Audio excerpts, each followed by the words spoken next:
혹시 부모님이나 주변 어르신들께서 경로당을 단순히 쉬는 공간 정도로만 생각하고 계시지는 않으신가요? 많은 분들이 경로당은 어르신들이 모여 이야기를 나누고 시간을 보내는 곳이라고 생각합니다.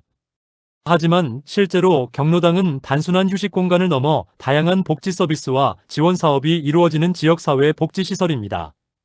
특히 2026년에도 전국 경로당에서는 건강관리 프로그램과 여가활동, 냉난방비 지원, 양곡 지원, 정보와 교육 등 다양한 혜택이 운영되고 있습니다. 오늘은 2026년 기준 경로당에서 받을 수 있는 주요 지원과 이용 방법에 대해 자세히 알아보겠습니다. 먼저 경로당이 어떤 곳인지부터 살펴보겠습니다. 경로당은 지역 어르신들이 자유롭게 이용할 수 있는 노인여가복지시설입니다. 노인복지법에 따라 설치 운영되며 어르신들의 친목 도모와 여가활동, 건강 증진을 목적으로 운영되고 있습니다. 전국에는 약 6만 8천여 개의 경로당이 운영되고 있으며 대부분의 지역에서 가까운 곳에서 쉽게 이용할 수 있습니다. 경로당은 단순히 모여서 이야기를 나누는 공간이 아니라 다양한 복지 사업이 함께 이루어지는 지역 노인복지의 거점 역할을 하고 있습니다. 그렇다면 경로당은 누구나 이용할 수 있을까요? 경로당은 노인복지법에 따른 노인여가복지시설로 법정 이용 대상은 만 65세 이상 어르신입니다. 다만 일부 경로당에서는 자체 운영 규약에 따라 만 60세 이상 주민의 이용을 허용하는 경우도 있으나 기본적인 법정 기준은 만 65세 이상입니다. 경로당 회원으로 등록하면 보다 다양한 프로그램과 서비스를 이용할 수 있으며 일부 사업은 회원을 대상으로 우선 제공되기도 합니다. 정확한 이용 기준은 주소지 관할 경로당 또는 대한노인의지회, 행정복지센터 등을 통해 확인하는 것이 좋습니다. 경로당 지원 가운데 가장 대표적인 것이 바로 냉난방비 지원입니다. 정부와 지방자치단체는 어르신들이 보다 쾌적한 환경에서 생활할 수 있도록 경로당 운영비와 냉난방비를 지원하고 있습니다. 여름철에는 냉방비가 지원되고 겨울철에는 난방비가 지원됩니다. 특히 폭염과 한파가 심해지는 시기에는 경로당이 무더위 쉼터나 한파 쉼터 역할을 수행하기도 합니다. 어르신들은 시원한 냉방시설과 따뜻한 난방시설이 갖춰진 경로당을 이용하면서 보다 안전하게 여름과 겨울을 보낼 수 있습니다. 많은 경로당에서는 정부의 양곡 지원 사업을 통해 쌀을 지원받고 있습니다. 지원된 쌀은 경로당 이용 어르신들의 공동 식사나 간식 제공 등에 활용됩니다. 양곡 지원은 정부 양곡 공급 및 차액 지원 방식으로 이루어지며 지역별 운영 방식은 다를 수 있습니다. 어르신들의 식생활 지원과 공동체 활동 활성화에 도움이 되는 대표적인 경로당 지원 사업 가운데 하나입니다. 경로당에서는 다양한 건강 증진 프로그램도 운영되고 있습니다. 대표적으로 건강 체조와 스트레칭 운동, 실버 체육 프로그램, 낙상 예방 운동, 건강 교육, 치매 예방 프로그램, 혈압 및 건강 체크 등이 운영되고 있습니다. 고령층에게 가장 중요한 건강관리를 가까운 생활 공간에서 받을 수 있다는 점은 매우 큰 장점입니다. 일부 지역에서는 보건소와 연계하여 건강상담과 건강교육을 제공하기도 합니다. 건강을 유지하고 활기찬 노후를 보내기 위해서는 이러한 프로그램을 적극 활용해 보는 것도 좋은 방법이 될 수 있습니다. 최근에는 치매 예방을 위한 프로그램 운영도 확대되고 있습니다. 고령화가 빠르게 진행되면서 치매 예방의 중요성이 더욱 커지고 있기 때문입니다. 경로당에서는 퍼즐 맞추기와 기억력 훈련, 미술활동, 두뇌 훈련 프로그램 등 다양한 인지활동 프로그램이 운영됩니다. 이러한 활동은 단순한 놀이를 넘어 인지기능 유지와 사회적 교류 확대에도 도움이 될 수 있습니다. 특히 혼자 생활하는 어르신들에게는 정기적인 사회 참여 기회를 제공한다는 점에서도 의미가 있습니다. 경로당은 어르신들의 여가 생활을 지원하는 중요한 공간이기도 합니다. 지역에 따라 다양한 문화 프로그램이 운영되고 있습니다. 대표적으로 노래교실과 서예교실, 웃음치료, 공예활동, 음악 프로그램, 전통문화 프로그램, 문화체험 프로그램 등이 있습니다.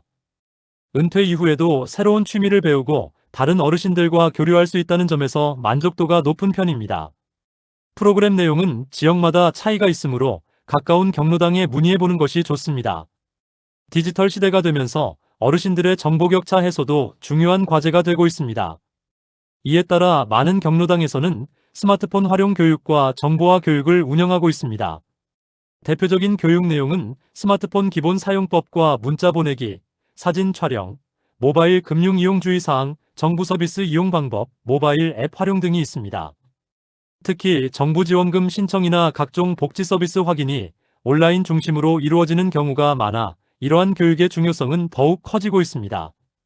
스마트폰 사용이 어렵게 느껴졌던 분들에게는 매우 유용한 교육이 될 수 있습니다. 많은 지방자치단체에서는 경로당 활성화 사업을 통해 다양한 프로그램을 지원하고 있습니다. 경로당 활성화 사업은 어르신들의 건강 증진과 사회 참여 확대, 여가 생활 지원을 목적으로 운영되는 사업입니다. 앞서 소개한 건강체조와 치매 예방 프로그램, 노래교실, 문화활동, 스마트폰 교육 등도 이러한 경로당 활성화 사업의 일환으로 운영되는 경우가 많습니다. 또한 지역에 따라 전문 강사가 경로당을 방문하여 교육과 체험 프로그램을 진행하기도 하며 어르신들의 사회적 교류와 건강한 노후 생활을 지원하는 역할을 하고 있습니다. 운영 프로그램은 지역별로 차이가 있을 수 있으므로 자세한 내용은 가까운 경로당이나 행정복지센터를 통해 확인하는 것이 좋습니다.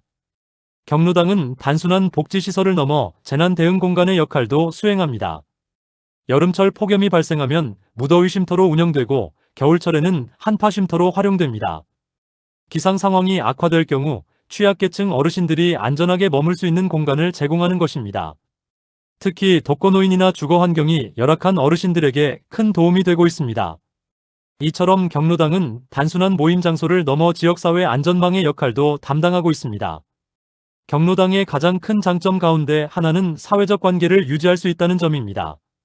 나이가 들수록 사회적 고립은 건강과 삶의 질에 큰 영향을 미칠 수 있습니다. 경로당에서는 다양한 모임과 활동을 통해 자연스럽게 이웃과 교류할 수 있습니다. 함께 식사하고 운동하며 취미생활을 하는 과정에서 정서적 안정감과 소속감을 얻는 경우가 많습니다. 실제로 많은 어르신들이 경로당 활동을 통해 우울감 감소와 생활 만족도 향상에 도움을 받고 있습니다. 경로당 이용을 원하는 경우에는 가까운 경로당에 방문하여 문의하면 됩니다. 또는 행정복지센터와 대한노인의 지회, 노인복지관, 시군구청 노인복지 담당 부서를 통해 안내를 받을 수 있습니다. 이용 가능 연령과 회원 등록 여부, 운영 프로그램 등은 지역별로 다를 수 있으므로 사전에 확인하는 것이 좋습니다. 이제 오늘 내용을 다시 한번 정리해 보겠습니다.